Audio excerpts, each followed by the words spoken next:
पाकिस्तान की बैटिंग का कुछ खास मजा नहीं आया। बॉलिंग तो लाजवाब थी, मगर वो जो फायरवर्क्स और एक जो एक्साइटमेंट आप एसोसिएट करते हैं पाकिस्तान की बैटिंग के साथ, खासतौर पे जब एक नरम गरम सा टोटल चेस कर रहे हो, वो दिखने में नहीं आया। पिच थोड़ी सी 19-20 तो थी, हल्की फुल्की, और नया बॉल जो है यहाँ पे सीम भी हुआ है। बट हैविंग सेड दैट, आपके पास इतना एक्सपीरियंस है, इतना टैलेंट है, थोड़ा सा और ज्यादा अट्रैक्टिव ये रन चेज होना चाहिए था। ये भी हो सकता है कि क्योंकि मुल्तान के मैच के बाद अब बारी आई है पाकिस्तान की बैटिंग लाइनअप की, और कंडीशंस बड़ी मुख्तलिफ है। मुल्तान ड्राई था, स्ट्रेट फॉरवर्ड बैटिंग कंडीशंस थी, यहाँ थोड़ा इवनिंग में गेंद सीम करता है, और बांग्लादेश के पास क्वालिटी के फास्ट बॉलर्स हैं जिन्होंने मुश्किल कर रखी टॉप ऑर्डर के लिए। तो इसकी ये वजह हो सकती है। बट अप्रोच, एटीट्यूड की भी बात आती है, और पाकिस्तान को मैं पहले भी कहता हूँ, और मैंने कई बात भी ये की है कि बहुत अच्छी बात है, आप नंबर 1 टीम है दुनिया की ओडीआई में, मगर बेस्ट नंबर 1 टीम बनना है आपको। और बेस्ट से क्या मुराद है कि आपका जो जीतने का अंदाज है वो सबसे शानदार होना चाहिए। आप लंबे अरसे तक ओडीआई के नंबर 1 रैंक टीम रहे, और सब जो है वो आपको देखें कि हाँ, ये है नंबर 1 रैंक टीम, किसी वजह से है, ये टाइटल्स जीतती है, ये कंसिस्टेंटली अच्छा खेलती है, टफ सिचुएशंस में ये हार नहीं मानती है, और क्रंच मोमेंट्स में ये मैच लेके निकल जाती है। सो ये आज का जो मैच था, ये बैटिंग पॉइंट ऑफ व्यू से धाक बनाने वाला था। और यानी कि अभी भी खैर 10-12 ओवर पहले खत्म कर दिया, मगर मैं समझता हूं कि बैट्समैन जनरली थोड़े से रस्टी दिखे। कामिल अली आगा, हालांकि वो नॉट आउट रहे, कोई बात करनी तो नहीं चाहिए उनके मुतालिक, मगर देखिए उनके मसला है कुछ। एक तो मसला है बॉडी लैंग्वेज, उनकी बहुत बेहतर होनी है। वो हर वक्त ग्लव्स ऐसे करते हैं, फिर अपने बॉडी को झटका देते हैं, फिर जब गेंद उनके बल्ले में 19-20 नहीं होता तो वो विकेट का इशारा करते हैं और अपने पार्टनर को बताते हैं कि ये इस तरह से उछल गया या इस तरह से नीचे रह गया, जिसकी वजह से मैं ठीक नहीं खेला।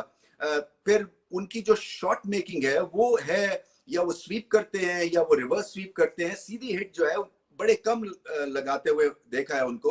और आज मुझे ऐसे लगा कि जैसे वो नॉट आउट आना चाह रहे थे, क्योंकि प्रेशर क्रिएट हो गया था 1-2 फेलियर्स के बाद।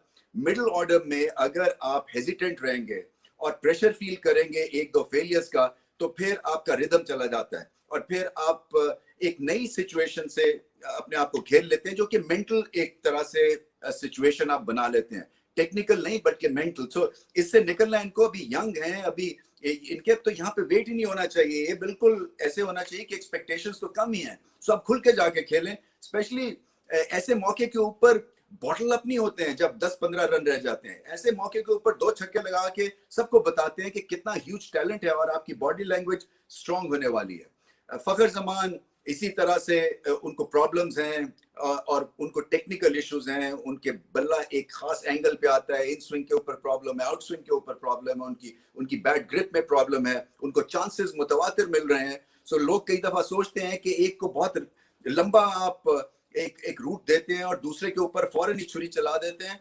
मानता हूं कि कप्तान को कॉन्फिडेंस होगा, मानता हूं कि बड़े मैच के बड़े प्लेयर है फखर जमान, मगर जिस तरह से उनकी फॉर्म चल रही है, मुझे नहीं लगता कि उनको और कोई मौका देना चाहिए, क्योंकि उनके लिए ये ठीक नहीं है और पाकिस्तान के लिए भी ठीक नहीं है। आपके पास रिजर्व में प्लेयर्स बैठे हुए हैं। अब कौन है? अब्दुल्ला शफीक है। अब्दुल्ला शफीक भी एक नॉर्मल रूटीन के ओपनर है, जैसे इमामुल हक खेलते हैं। इमामुल हक के तो बहुत फर्क पड़ा है उनकी बैटिंग में, बड़ी शॉट्स भी लगाते हैं, उनका स्ट्राइक रेट बहुत बेहतर हुआ है। मैं चाहूंगा कि मोहम्मद हारिस को मौका मिलना चाहिए अगले 1 या 2 मैचेस में, क्योंकि वो जो है ना, एकदम से जोल्ट जो करते हैं ना ऑपोजिशन को, हिला देते हैं, वो आपको इस तरह का भी एक बल्लेबाज के साथ चांस लेना चाहिए। और अगर हारिस को मौका मिले तो थोड़ी सी उनको और ज्यादा बैटिंग अवेयरनेस के साथ जो है ना अपनी इनिंग्स को बनाना है, क्योंकि टैलेंट कूट कूट के भरा हुआ है। कई दफा अपने टैलेंट के साथ वो जस्टिफाई नहीं करते हैं। बाबर आजम का थोड़ा सा गेंद नीचे रहा, मगर वो भी थोड़े से स्क्रैची लगे बाबर आजम, और उसकी बड़ी वजह यही है कि क्योंकि रेगुलर बैटिंग नहीं आती रही है इस पाकिस्तान की बैटिंग लाइनअप की वजह से, जिससे ऐसे लग रहा था कि जैसे कि थोड़े से वो कॉशियस हैं, और जो नेट रन रेट का उनको एडवांटेज मिलना चाहिए था एक जल्दी से ये टोटल को चेस करने से, वो उस तरह से नहीं उठाया। आगे चल के देखें ये इनको बाइट करती है ये इस तरह का रन चेज, या कोई खास फर्क नहीं पड़ता है।